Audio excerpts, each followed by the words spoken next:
안녕하세요. 오늘은 위장과 관련해서 저산증에 대해서 간단하게 살펴보겠는데요. 저산증이라고 하면 위장에 산이 적게 나온다는 의미인데요. 우리는 지금 이 순간에도 숨을 쉬면서 세균이나 바이러스나 곰팡이 같은 많은 미생물, 이런 균들과 접촉하고 또 마시고 하는데, 우리 인체가 감염되는 그 비율을 보면 피부 접촉을 통한 감염은 10% 정도 되고, 호흡기, 폐를 통해서 감염되는 비율은 한 20% 정도밖에 안 되고요. 입을 통한 위장관, 소화기 기관을 통해서 감염되는 비율이 무려 70%라고 해요. 생각보다 소화기를 통해서 들어오는 것이 굉장히 많은 거죠. 그래서 우리 위장은 위산이라고 하는 강한 산을 분비하도록 그렇게 설계되어 있어요. 입을 통해서 들어오는 각종 균이나 물질들을 살균 소독할 수 있도록 위장은 강산으로 구성되어 있다는 거죠. 그래서 위와 소장은 인체 면역의 70%를 담당한다라고까지 하죠. 위장의 부위별 명칭을 보면 식도하고 연결된 부분을 분문, 위쪽을 위저부, 또 여기 조금 굴곡진 부분은 소만, 이렇게 많이 굴곡된 부분은 대만, 또 몸통 부분을 위체부, 아래쪽을 위전정부, 또 십이지장과 연결된 부분을 윤문이라고 하는데, 장상피화생은 대개 아래쪽 위전정부에서 먼저 생기는 경우가 많고 점점 넓어지면서 소만, 대만, 위체부, 위저부까지 넓게 퍼지기도 해요. 어떤 분은 이 모든 부분이 다 장상피화생된 분도 있어요. 치료되는 과정을 보면 위저부, 위체부, 대만, 소만 쪽이 먼저 개선되고 위전정부가 맨 마지막 늦게까지 더디게 좋아지는 경우가 많아요. 위벽을 이루는 안쪽 점막 쪽 구조를 보면 위선이라고 하는데, 선은 점액 물질을 분비하는 그 샘이라는 뜻인데, 이 위선은 크게 점액세포, 벽세포, 주세포로 이루어져 있고, 세분에서 보면 5종류의 세포로 구성되어서 각각 특이한 물질을 분비해요. 술잔세포는 위벽을 보호하는 점액을 분비하는데, 모양이 와인잔이나 맥주잔 거품이 넘치는 모양과 비슷하다고 해서 술잔세포라고 한대요. 벽세포는 염산과 내인자를 분비하는데, 오늘 저산증에 대한 얘기가 이 벽세포와 관련이 있는 거죠. 주세포는 단백질을 분해하는 펩신의 전 단계인 펩시노겐을 분비하고, 은친화세포는 세로토닌, 히스타민, 자가분비 조절 물질을 분비하고, 내분비세포 또는 G세포라고 하는데, G세포는 가스트린을 혈중으로 분비하는데, 방금 전에 염산, 위산을 분비하는 세포가 벽세포라고 했는데, 산화된 기름이나 스트레스, 독소들로 인해서 이 벽세포가 망가지면 산 분비가 잘 안 되어서 저산증으로 소화가 잘 안 되기도 하고, 위산은 HCl인데 여기서 CL은 NaCl이라는 소금에서도 공급을 받는 건데요. 너무 짜게 먹지 말라고 하니까 극단적인 저염식이나 무염식으로 먹으면 소화 측면에서는 조금 불리해요. 왜냐하면 우리 몸은 원래 0.9% 소금기로 되어 있어요. 짜게 먹지 말라는 것은 NaCl만 들어있는 정제소금을 멀리하라는 것이지, 천일염이나 죽염, 된장, 간장으로 적절히 간을 하는 것이 소화기에는 오히려 도움이 돼요. 정제소금은 NaCl만 있지만 천일염에는 마그네슘이나 칼슘, 기타 몸에 좋은 미네랄이 풍부하기 때문에 된장, 간장, 천일염 이런 것으로 적당히 간을 해서 드시는 것이 더 좋아요. 이런 장류나 천일염 때문에 성인병이 오는 것이 아니고, 열을 가한 식용유로 요리하는 음식이 여러분들 세포막을 산화시켜서 그게 더 큰 문제를 일으키는 것이죠. 위장관은 교감신경, 부교감신경이라고 하는 자율신경계의 지배를 받는데, 미주신경은 식도, 위, 췌장, 담낭, 소장, 상부 대장을 담당하는 부교감성 신경인데요. 소화기관은 미주신경의 조절을 받기 때문에 신경에 굉장히 예민하다는 그런 의미죠. 우리 속담에 밥 먹을 때는 개도 안 건드린다고 하죠. 밥 먹을 때 누가 기분 나쁜 소리 하면 어때요? 꽉 바로 취하잖아요. 밥상 앞에서는 자식들한테 잔소리도 하지 마시고 남편도 부인도 싫은 소리 하지 마시고요. 기분 좋은 소리 칭찬만 했으면 해요. 그래야 소화가 잘 되죠. 위 점막 아래로는 무수히 많은 혈관들이 분포되어 있는데요.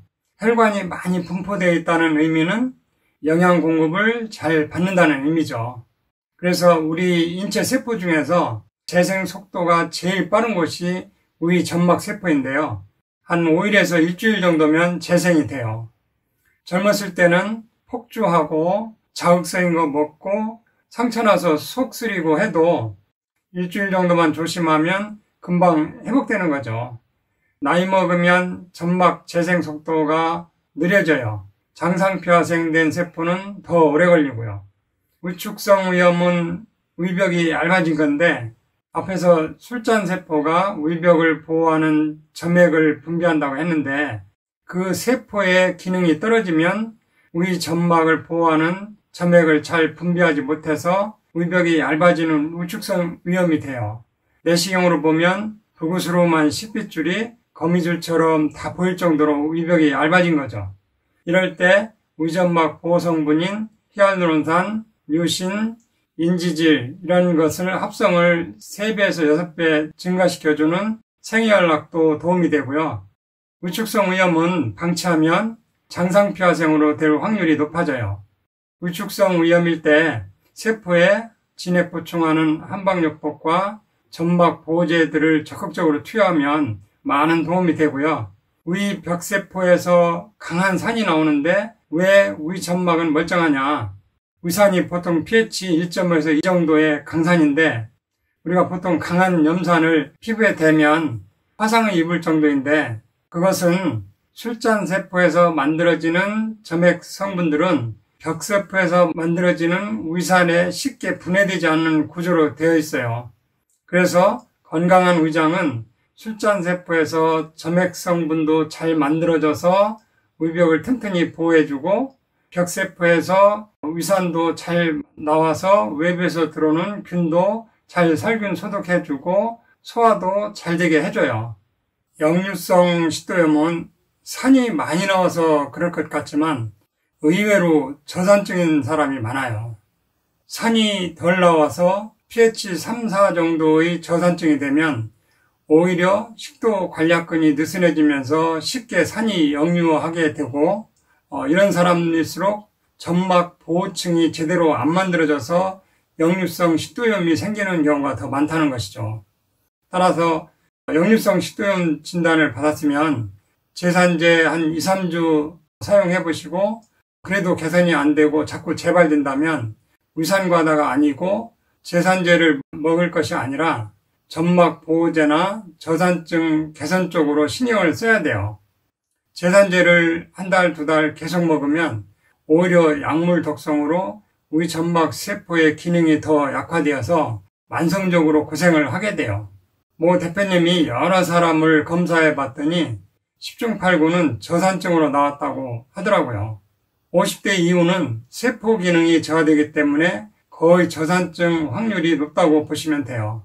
식후에 트름이 자주 나오고 더부룩하고 또 팽만감이 있고 식후인데도 오히려 속이 쓰리다면 저산증일 확률이 높고요.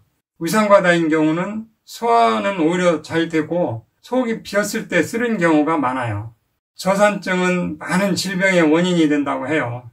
우리가 음식을 먹을 때 상추나 회, 과일 같은 날 것도 먹고 여러 음식을 먹는데 그 안에 영양소도 많지만 균도 엄청 많아요. 그 많은 균 덩어리들이 위에 들어오면 저산증인 경우 살균 소독도 안 되고 이런 균들이 소장의 점막을 손상시켜서 장 누수의 원인이 되고 불완전하게 소화된 그 각종 음식의 찌꺼기들이 플라그 형태로 혈액에 유입돼서 각종 만성질환을 유발하게 되는데요. 저산증과 관련 있는 질환을 보면 소화불량은 당연한 것이고 여드름, 빈혈, 알레르기, 가스팽만, 또 약한 손톱, 백반증, 갑상선 기능 항진증, 저하증 다 해당되고요. 천식, 당뇨, 습진, 간염, 루푸스, 쇼그렌, 크론병 같은 자가 면역 질환, 또 대상포진, 건선, 위궤양, 위염, 역류성 식도염 등 수많은 근만성 질환들이 관련이 있는 것으로 보고되고 있어요. 또 헬리코박터균이 위장에서 살 수 있는 이유는 얘가 자기 몸 주변에 암모니아로 보호막을 만들어서 위산의 공격을 피하고 사는데, 위산이 충분히 잘 나오면 헬리코박터균도 살기가 힘들겠죠. 또 스트레스나 각종 화학약품, 또 기름에 튀긴 음식들이 벽세포막을 산화시켜서 위산 분비가 줄어들면 헬리코박터균도 더 쉽게 증식되고, 증식되면 될수록 암모니아로 인해서 저산증은 악화되고, 면역세포인 과립구들이 헬리코박터를 공격할 때 활성산소를 뿜어대는데, 그 활성산소에 잘못하면 주변의 위점막이 손상되어서 염증도 되고 궤양도 되고 심지어는 위암도 된다고 해요. 따라서 저산증은 역류성 식도염, 헬리코박터, 또 위염, 위암과 다 밀접하게 연결되어 있어요. 저산증 개선 목표로 예전 같으면 아침에 사과 하나 먹으면 좋다 했는데, 50년 전 사과와 요즘 사과를 비교하면 영양가가 10분의 1로 줄었대요. 토양도 오염되고 무엇보다도 당도만 높이는 쪽으로 품종 개발이 되다 보니 사과 한 개 갖고는 저산증을 개선하기에는 역부족인 것이죠. 저산증 개선을 위해서 술잔세포와 벽세포 기능을 올려주는 한방요법과 또 아로니아 추출물 시아니딘 성분의 천연 하트베리 블랙을 말씀드리면서 오늘 천약사의 건강과 약 이야기는 여기서 마치겠습니다. 감사합니다.